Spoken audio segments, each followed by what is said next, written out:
Hürmetli vatandaş, bugünkü İslah 2022 yıl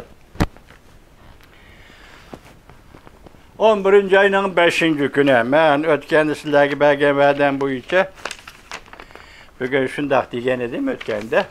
Hazır torbetleri de mesela YouTube'da Uygur şairlerinin, yaş şairlerinin, şairelerinin şiirleri peyda oldu. Ben tüncü kıtım şurtup kaldım, ayacankı geldim. Bu yaşlarının hareket faaliyetleri, yani maneviyat sahasındaki faaliyetlerden hoş oldum, şoklandım deyip eyttim. Vatandaşlar şu doğru doktoru ben dedim. Bugün birinci olup ben Ahmetcan Osman Uygur'un şairi Ahmetcan Osman'ın Büyük Lenger mavzuluk şiiri üstü doktoru ben. Belki bu 30 yıl burunki Uygur edebiyatı sahasındaki seviye noktayı nazardan aytganda belki bizim göz qaraşlarımız şu devirge taalluq bo'lishi mümkün. Yoki izib, yoki tahlil qilib tushuntirishlar şu devirge taalluq bo'lishi mümkün. Ondan keyinki yaqindan beri Uygur edebiyatı, Uygur'un yazma eserlerinin hemmisi kontrol qilindi. Köydürüldü, yoqtuldu. Hazır torbetlerini koyup durup, şu YouTube koyup birvatkan Uygurlar işlevatkan kinolarda aslında Xitay çıkartıva tercüme kılıp şunu kögendiyken andın torbeti koyup birvatıdı. Tercümesi, Xitay dil tercümesi bulmasa belki onu çıkarması gerek vatandaş. Yani hazır Uygur edebiyatı diye edebiyat mı tügeç diysap da vatandaş şundak değil. Lakin çet ellerde Uygur'un şairleri boy belgen emez. Uygur'un şairleri boy belgen emez. Uygur edebiyatını hazır çet elde. Uygur şiiriyet janrını hazır çet elde. Buna devamlaştırıvatıdı diye gep. Kanikeyle vatandaşlar. Büyük Lenger. Şair Ahmetcan Osman. Ben diklimasiya kılanmayı mecmuma şihat okuş şeklinde gül işkendeydi. Beşimki sançılgan takdir. Biz adeti Uygurlar takdir, pişanımızı pütülgen takdir deyimiz. Endi bir yerde pişanımızı pütülgen takdir, sançılgan gül işken. Benim pişanamı şundak takdir, pütülgen iken. Közümdün eqivatkan yaş bası bu örtengen, yaki köydürülgen tikendir.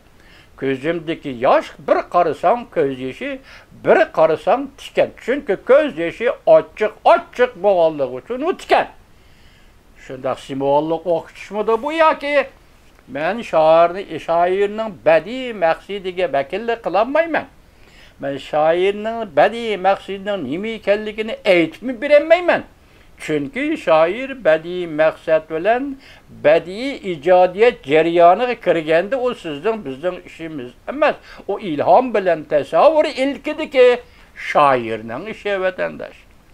Közümden aqqını örtengen tiken. Çakırdı beni ey azap tuqqan şer kesilgen. Beşimni kötergelligen.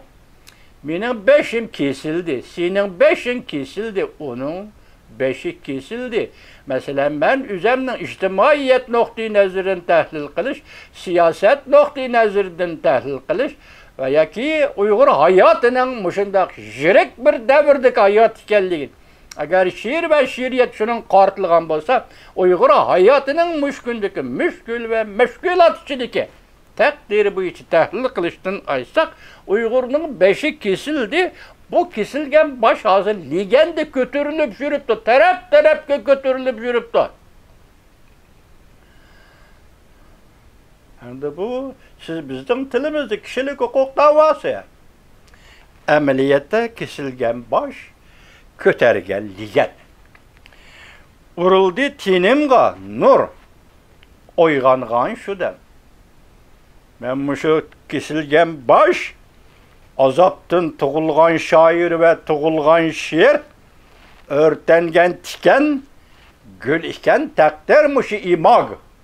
Obrazladı kilip ende, şu cemiyeti üzemli kütürüp, üzümge kaydı karıgınımda, Bana nur, şu dem benim bedenimge yoki tenimge nur urildi. Hem ben oygandım, hem oygangan adamlar teniga nur urildi. Quyosh deb atalgan şu büyük lenger. Tenimge almısak bolgan ediyeceğim. Bilmedim, yo'qoldi mende engişte. İddi ve engişler, xiyol ve tilak, arzu, kütüş jaryanidagi engişler ve yeki qo'lingizdagi nimada o'zingiz bu mening engişlerim deb qaragan engişler yoki bu yerda umumlashtirib aytsangiz butun millatning huquqi. Siz biz egizdan chiqarolmay kelgan faqatla hozir tag'i to'liq tushunmay turib egizga elayotgan huquqi Uyg'ur degan millatning huquqi mening hisobimda ham sening hisobingda ham yo'qoldi. O bizdagi bir angishdir. Önümge Tanrıqot çökkendim bu ya. Demek ben tariximni eslab turdim. Tarihteki kahramanlarımni, padişahlarımni, sultanlarımni eslab turdim. Mening her bir tiniq önüm ve sadayimda ularning ovozi va ularning ismi va ularning yo'li bor. Şunlaşqa önümge Tanrıqot degan mushundaq bir sada tümgen. Ve yaki benimden Tanrıqot degan mushundaq sada chiqib turdi. Ko'ksimda gupildari parlagan zulmat. Lekin mening hayotimda parlaydigan nima bor? Bisotimda parlaydigan nima bor? Hech nima yo'q desam bo'lmaydi.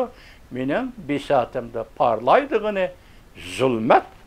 Mening turmushimda parlaydigani zulmat. Manglaydı sadaqdek sınmaydı guman.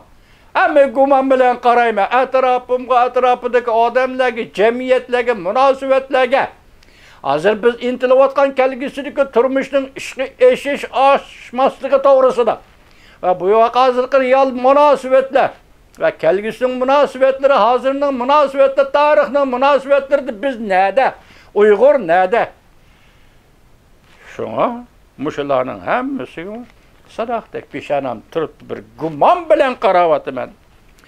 Gullardan tumandek o'rlaydi asli. Tabiatga qarasam tuman o'rlaydi, lekin bu tuman o'rlayotgan tuman emas, bu hasrat. Hasrat tumanga qarab o'rlayapti, tumandek o'rlayapti-da hasrat. Kimga qarasang hasrat. Mendan boshqamiz hasrat ichidagidek, men o'zimmi hasratning ichida. Lekin mening hasratim bilan atrofdagi kishilarning hasratida birdaklik va yaqinlik, yiroqlik bormi yo'q, oraliq bormi yo'q yoki men hasratni his qilgandek ular his qiladi. Bu shunday gaplar. O she'riyatda so'z iborat tanlash tamam sizning ilkingizdagi ish. Agar obraz bilan, agar obraz hozir imog deydi ekan uni Uyg'ur adabiyotida imagni yarata olsangizda şunun yenilik beralisingizda şiiri ijodiyatni yenilik bo'ladi, ijodiyat bo'ladi. Imag bilan obrazni yengilab chiqolmasangiz, konisi takrorlaydigan bo'lsangiz bu ijodiylik bo'lmaydi vatandosh. Hozir bu yerda gullardan atrofda gullardek tumandek o'rlaydi asrat. Bu imagli xususiyat, obrazli xususiyatni aytganda gülle beşi hasret ahiri. Bu yerda gül bilen hasret o'rtasidagi bağlanış şairning hissiyoti bilan tutashtirilgan bağlanışdır. Ah desem gelimde yıkılar ahu, yo'q desem çakalar kalbimde yaqut. Ah desem gelimde yıkılar ahu, ahu nadamet.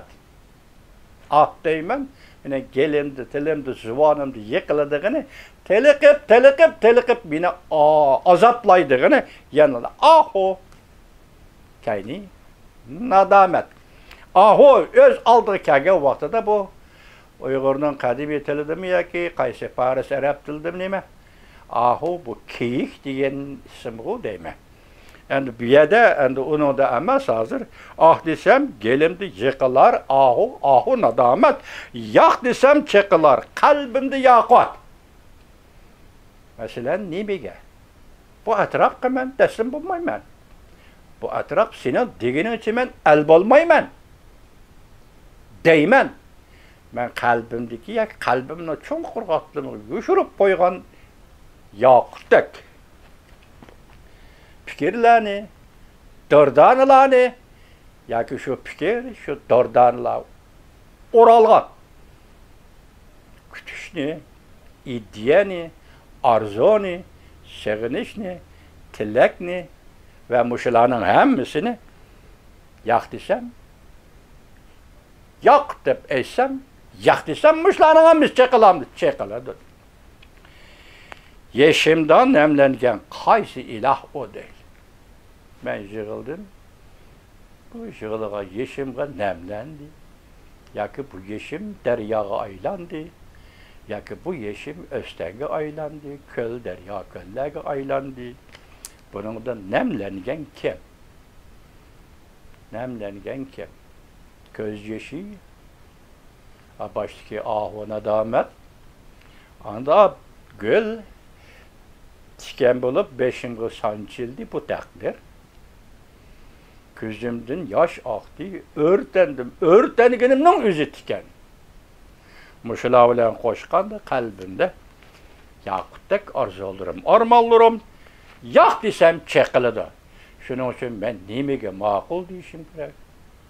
Yani nimege yak deyişim gerek. Yeşimden nemlengen kaysi ilah o. Kim gıcıklıdır?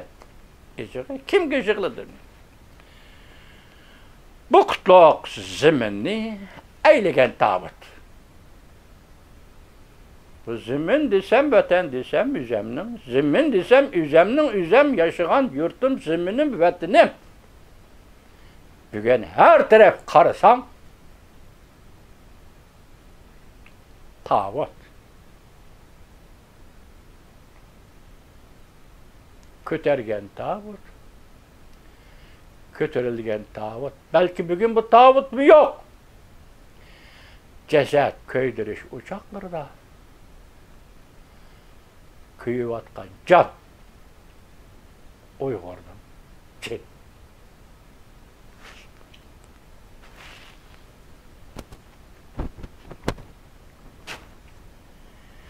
Kiler de Xuda halısı vatandaşım Uygur'un yani bir şairi. Tahir Hamid'den şiiri üstü doktorumuz.